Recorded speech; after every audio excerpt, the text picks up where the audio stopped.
Hello, thank you for joining the webinar. My name is George Roberts. I'm the CAD/CAM Applications Engineer here at Man & Machine, and today I'm going to be running this webinar on Fusion 360.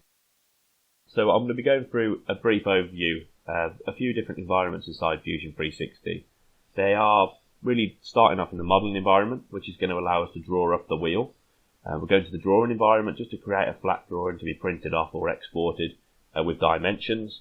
We'll go over the rendering environment to create an image similar to the one you can see on the right hand side there.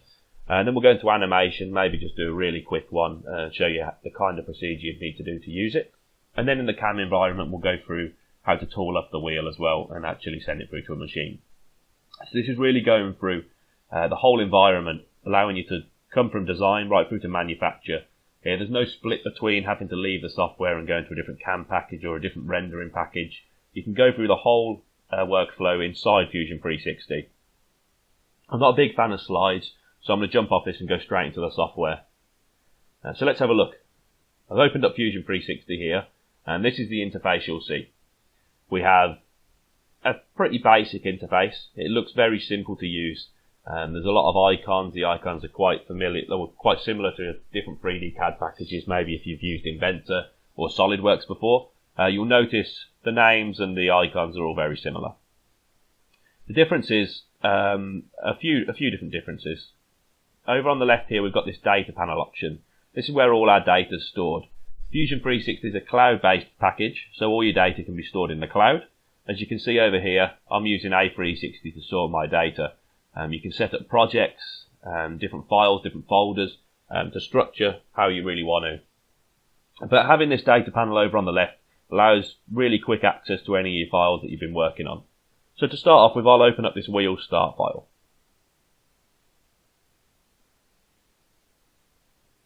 And we'll take it back. You can see the history down at the bottom here of what's actually been drawn. So we want to really get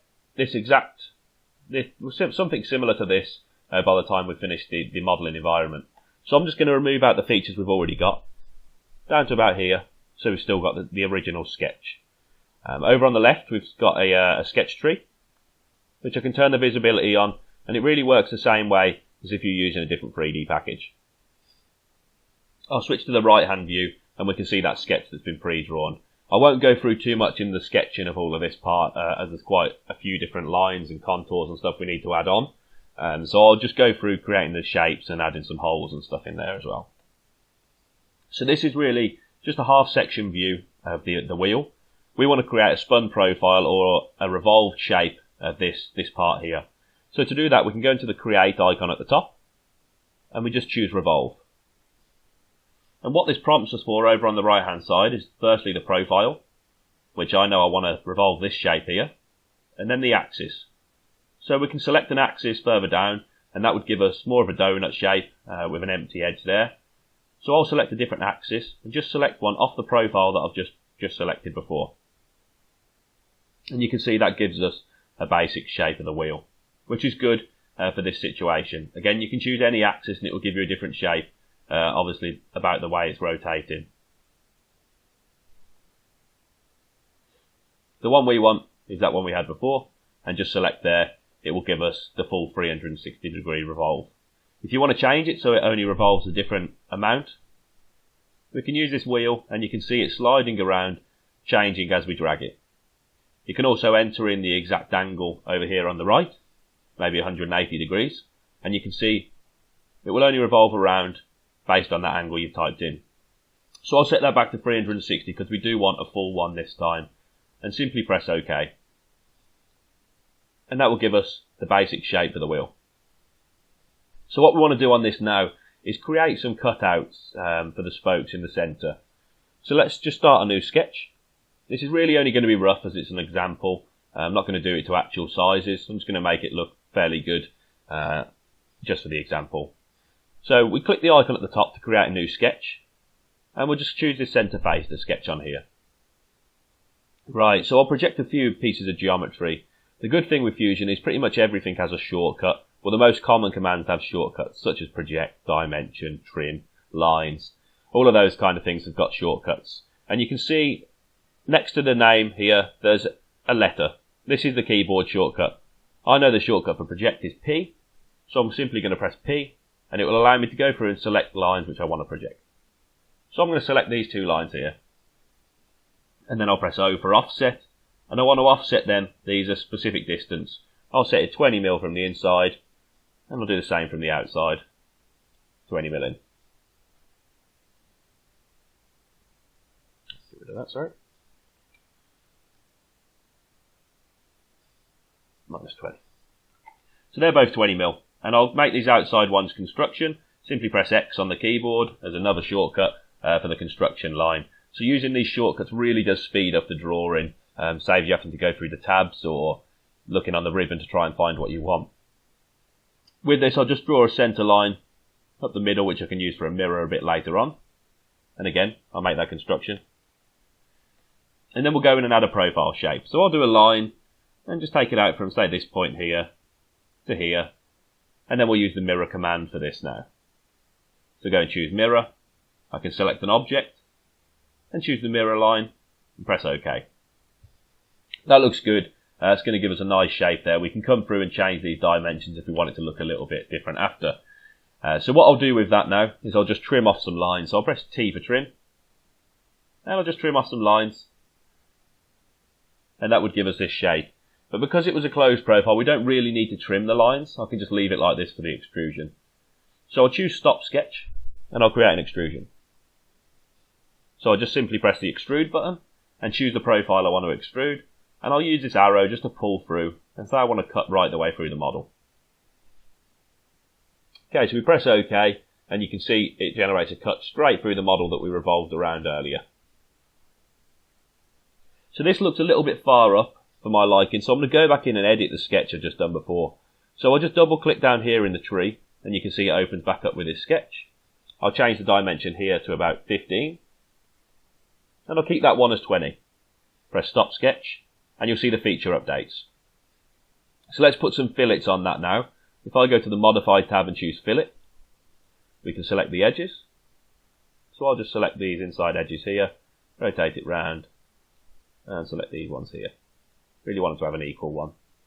And we'll just add a fillet on, something like that, 15 mm. Okay, so we've got one of the slots in there. Now we want to pattern it around the whole of the wheel. So to do that, we can use one of these create options again. And we've got the option for a pattern. We'll choose a circular pattern and select the objects we want to revolve around again. So with these, we could go through and select the faces, but I want to just select the features. So I can click the extrude feature and the fillet feature down here on the bottom, which is our history tree. And then I'll choose the axis to rotate. So I'll select any cylindrical face, tell it how many I want, in this case 6, and press OK. And that starts to look a little bit better. Right, so I do want to make this a little bit closer to the top, so I'm going to go back in and edit that sketch again, and change this to about 10 mm now, and see what that looks like. Right, that looks a little bit better. I prefer that. So I'll keep it as it is there. So let's add some more fillets on. We'll go to the Modify tab and choose Fillet. I can select this top contour, and you can see it change itself around automatically. And then I'll just use the arrow to drag it and put a fillet on. I'll put about 10 mm. And press OK. Right, so that looks good. We're nearly there. We've got something which is usable at the moment. So we're just going to put some holes in there. Before we do the holes, I want to create a drawing. The reason is I want to show you how the drawing updates after something like holes have been added on. So let's go in and create a drawing view. We can use this drop down at the top left where it says Change Workspace and take it through to any of these different environments. For this, I want to make a new drawing. So I'll go down to the drawing environment and then say New Drawing from Design. We'll say we want to keep the full assembly. We'll start the template from scratch. And we want to use ISO, millimeters, and standard sheet size. So that's all fine.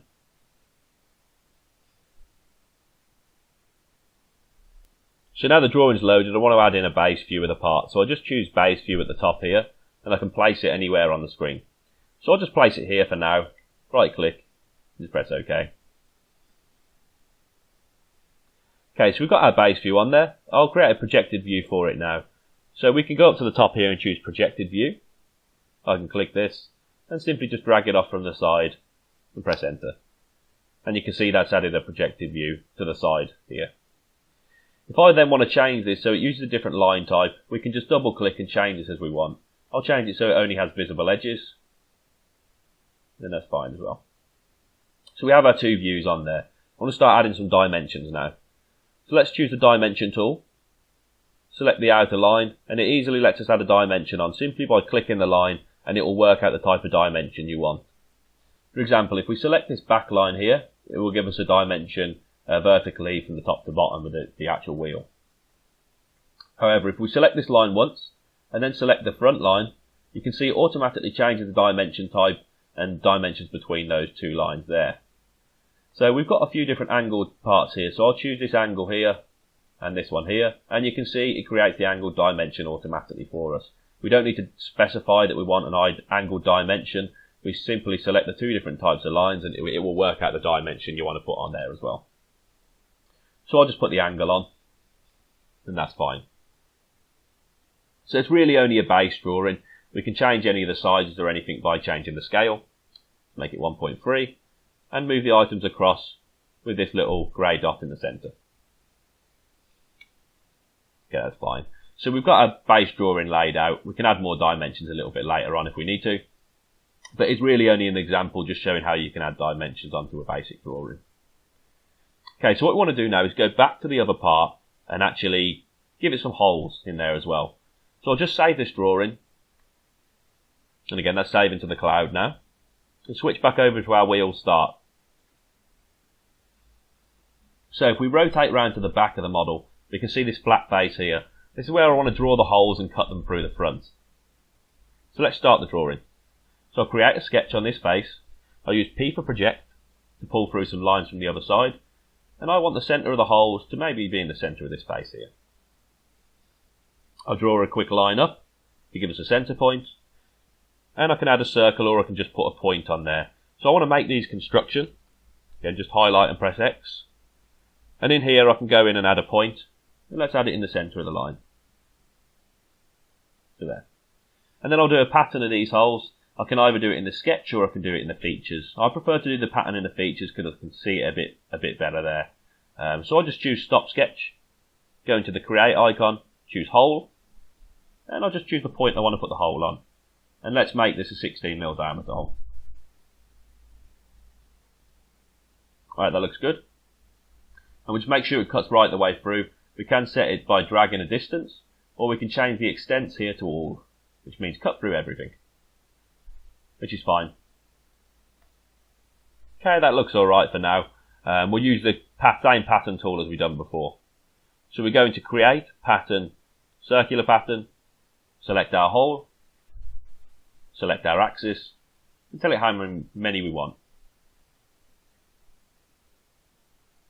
And that will add on. If we want to change the number, we can just double click in there, come back up, and change the amount of holes. And there we can see that looks quite good at the moment. So we'll save this, and it will ask us for a version description. What this is doing is storing the revision history for all changes you've made. So every time you need to save a part, it's going to ask you for a description. What this description is just really need to give yourself something relevant to what you've done. So I'll just say I've created the 3D model. And then the versions after that I can save in the actual changes I've done. Maybe added new holes, added some fillets, changes some dimensions. We'd all put that inside the description. So we have our base wheel. I want to change this fillet size now because it looks a little bit too big. So we can just double click the feature, change the rad, let's say to about 5, and press OK.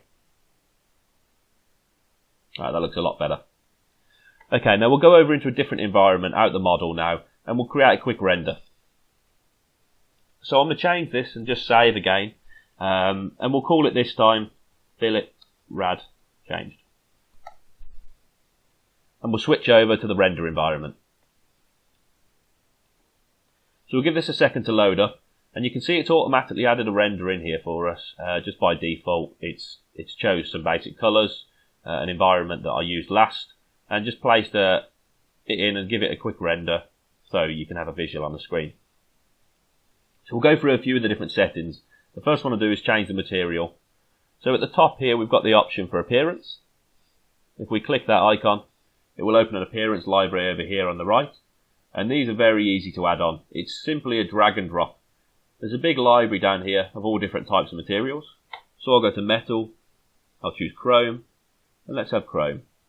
We just drag and drop and you can see the colour will change. So let's make something which is a bit more of a drastic change. Let's make it a gold polished look. So you can see, just drag and drop, and all the materials get applied really quickly. So if we have got a gold wheel, maybe with just a coloured front face, we don't want to apply this colour to the whole body. So at the top here you can see there's an option for bodies or components. We just select faces, drag and drop, and it will apply to that specific face. Yeah, something like that.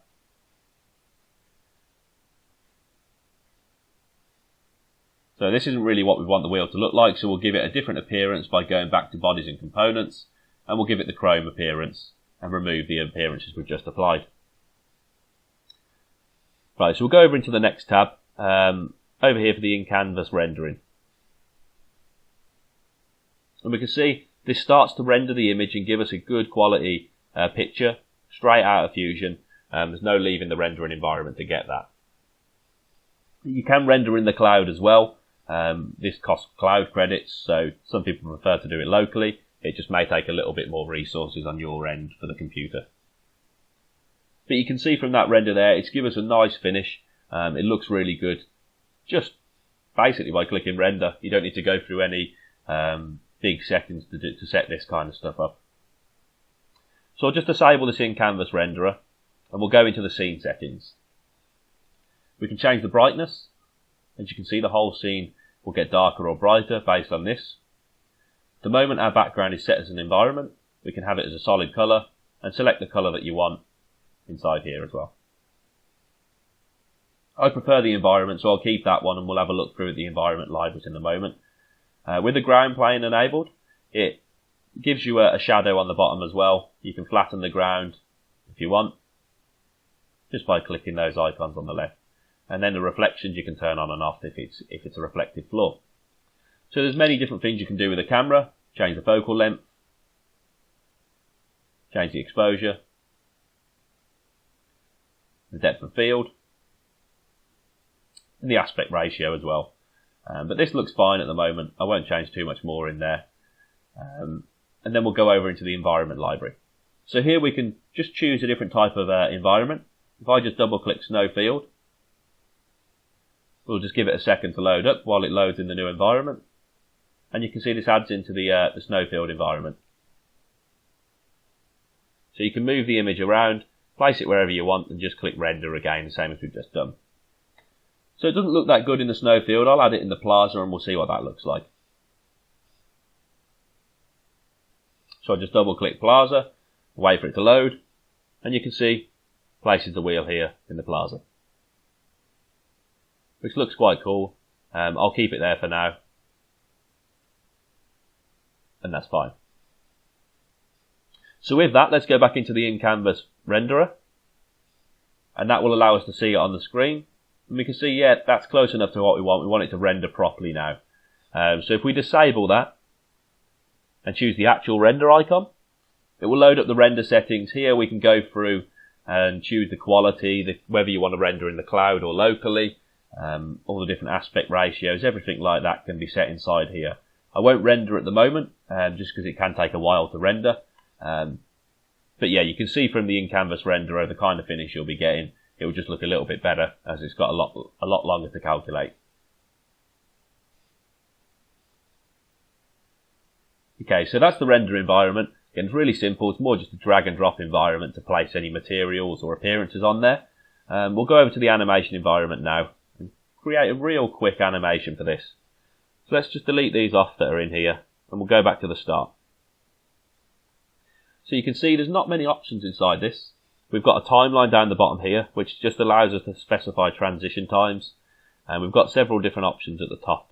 The one I want to focus on is just the timeline really, and then how you can publish out the videos. So we'll say this is the first view we want.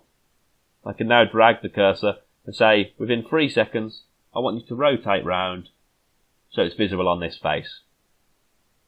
and then in another 2 seconds, I want it to rotate to this face,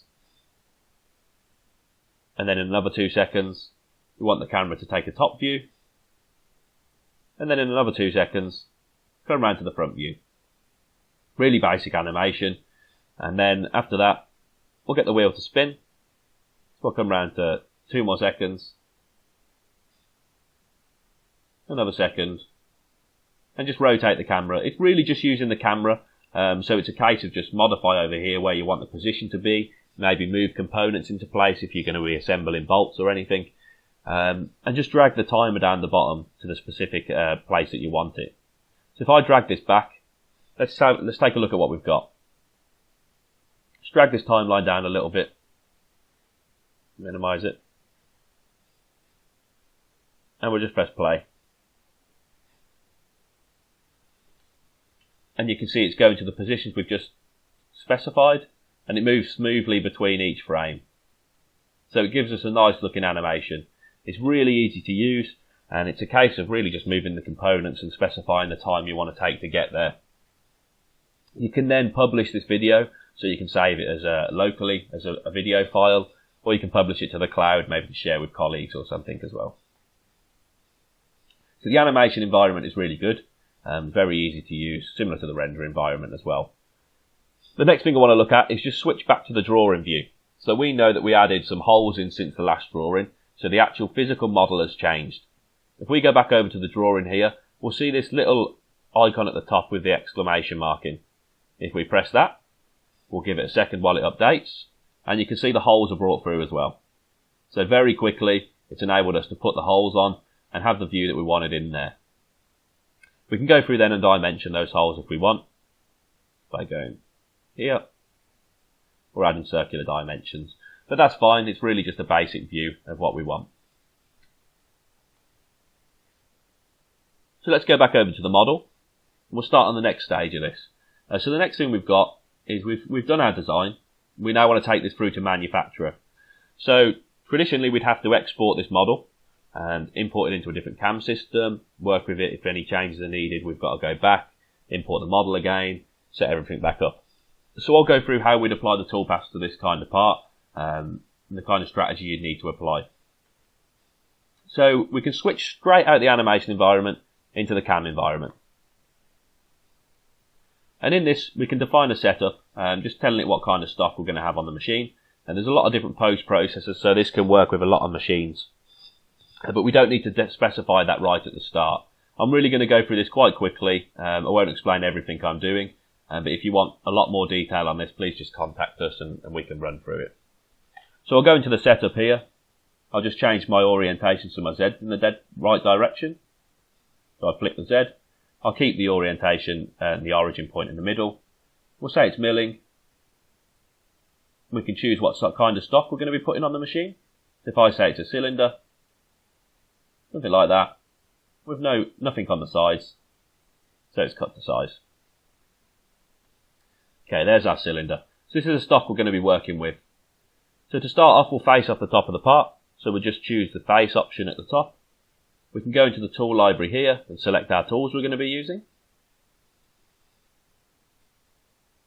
And you can see these blue lines are where the toolpath is going to be running now. So we'll right click on this and choose simulate. We can also choose the simulate icon at the top. And we'll turn on the stock. So if we press play, we can actually see inside Fusion what the tool is going to be doing. So you can see it's just passing straight back and forwards along the model to face it off. So that's really good. That's what we want it to do to start off with. The next thing we want to do is just rough the part out. So I'll choose the 3D milling and we'll choose adaptive clearing and we can select the tool. So let's use this ball nose to rough it out. I can select the tool. In the heights tab, I'm going to specify the lowest point I want to rough to. On this face, I only want to go down to here. That would be fine. Just press OK. So I haven't really specified anything there. I haven't told it work within a specific area. I haven't told it what faces to machine, what places to machine, and how to machine it. I've just selected the tool and press OK. We can specify step downs in there, different kind of movements for the tool to make, the amount of cuts it's going to take, and the kind of load you want to be on the tool as well. But for this demonstration, I'm just going to leave the defaults and just press OK and let the results come out.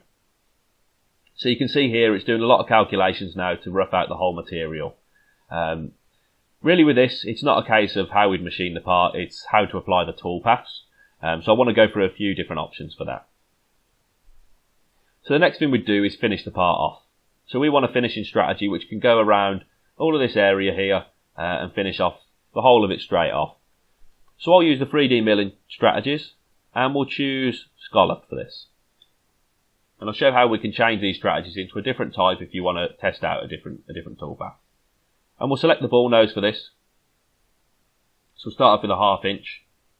And in the geometry we can select the boundary. So I'm just going to select this line here. And then the inside of the fillets around the edges. So this is going to tell it now, work within these boundaries that I've selected and apply the toolpaths everywhere that you can see. And press OK. And we'll just let that calculate. So you can see the adaptive strategy has roughed it out. It's got the areas fairly neat. So it's going to be ready for the finishing toolpath, or we could use a smaller tool and come back in if we needed to. Right, so that's calculated. We can see there's a lot of spirals and it's dropping down these holes, which we wouldn't really want it to do. So this brings us onto a different environment in Fusion. Before we go into that, I'm just going to protect this operation here so it doesn't need to be recalculated just in the demonstration. But really, if you make any model changes, you'd want it to calculate. So I'd say avoid doing that where possible.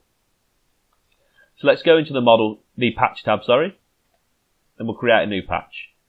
We can simply select these circles and it will allow us to add a patch on. So I'll make a new patch, patch that circle, like so. We'll just go around these three, just patching them up. Just simply by clicking the lines. So this patch applies a surface over the actual hole and it's going to make the toolpath think it's not there as if we override it. So it will stop the tool just dropping down into these areas. So that's it, really quick to add on. I've added those patches there. And while we're in here, I'll draw a circle right from the centre and you'll see why I'm doing that a little bit later on. Let's just draw a big circle, to about there, and choose stop sketch. Right, so back over in the CAM environment here. Let's go back into the scallop paths. We'll edit this, and inside the geometry tab we can choose to override the actual physical model that we're using. So here it says we're including the setup model, which was the wheel, but now we want to include these faces and say don't cut into these and avoid them if possible. Avoid cutting into them if possible. I'll drop the step over down a bit as well and press OK. This is going to recalculate now, including these patches as part of the surfaces of the machine, and it will actually work out the toolpath around them rather than dropping down into the holes.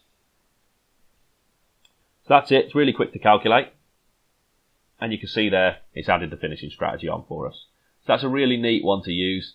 It looks quite good in this kind of area as well. We'll run a quick simulation on everything. If I choose simulate, and we can see what we end up with. So to start off, it's going to rough the part out. It's then going to use the adaptive clearing to clear out all the material in the centre, ready for the finishing pass. If I just turn off toolpath, we can see that a little bit better here. And I'll just jump it through that to speed it up a little bit. And we come onto the finishing pass now, where it's going to go with the ball nose cutter and really finish off the model based on the step overs we've specified. So again, I'll jump through that and we'll see what it comes out with.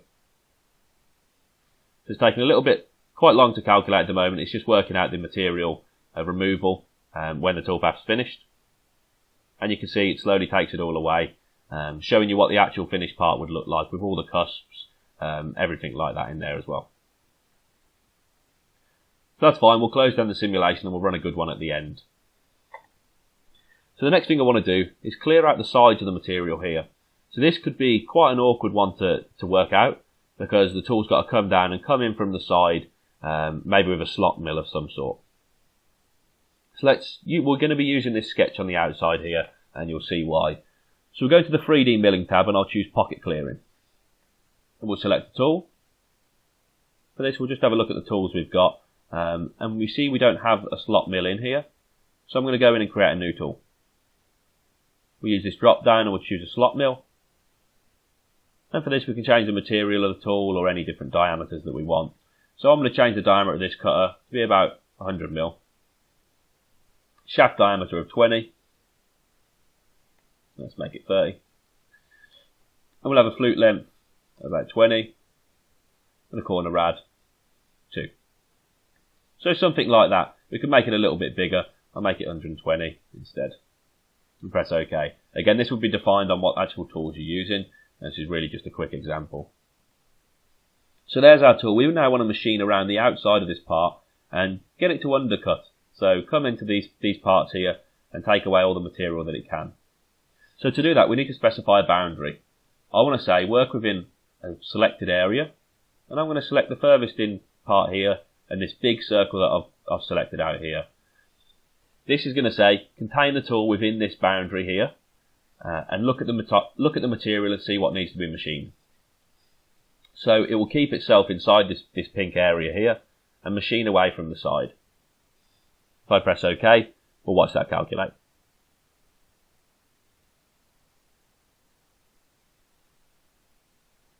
Again, this is just a really quick example, just showing you how these can be calculated and applied. It's not going into how you'd manufacture it and the different kind of strategies you'd be using. It's more of just an example of how to apply the toolpaths and the kind of things that you can change.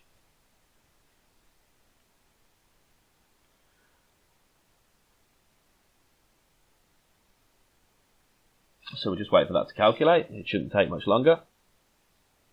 You can see in here it's calculating quite a lot of moves for us. It's at 3 meg at the moment. And there we are, that's applied. And you can see the tool here is actually coming in from the side and undercutting on itself. So if I run a quick simulation, we'll see what that's doing.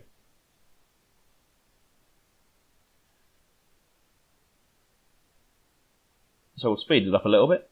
And you can see it actually steps itself down, cutting in from the outside to create the shape of the outside part.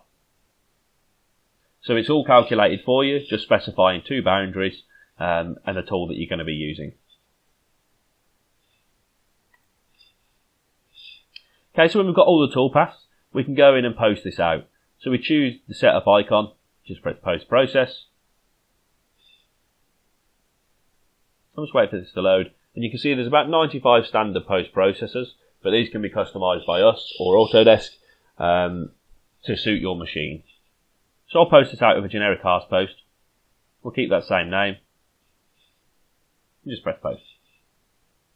So this would open in with an editor if you had one installed. This is using brackets by default, and it will just give you the code to run on the machine. So with that, we can go back over to the model environment. We'll switch off the sketch, and that's that model finished. So we've gone through the basic modeling of the part. We went through basic rendering, just creating an image like this. We then went on to the animation, and then through to the cam side and created a few toolpaths added onto there as well. So with that, I'll leave it open for any questions. If you'd like to see more or more of an in-depth view of Fusion 360, please contact us. Let us know what you'd like to see and why you're interested in Fusion, and we'll come over and we can show you a demo or do a live web demo with you as well. So yeah, any questions, feel free to write them in the comments box below, and I'll get back to you. We'll have some time now, just sit and watch through the questions and answer them as they come. Okay, thank you.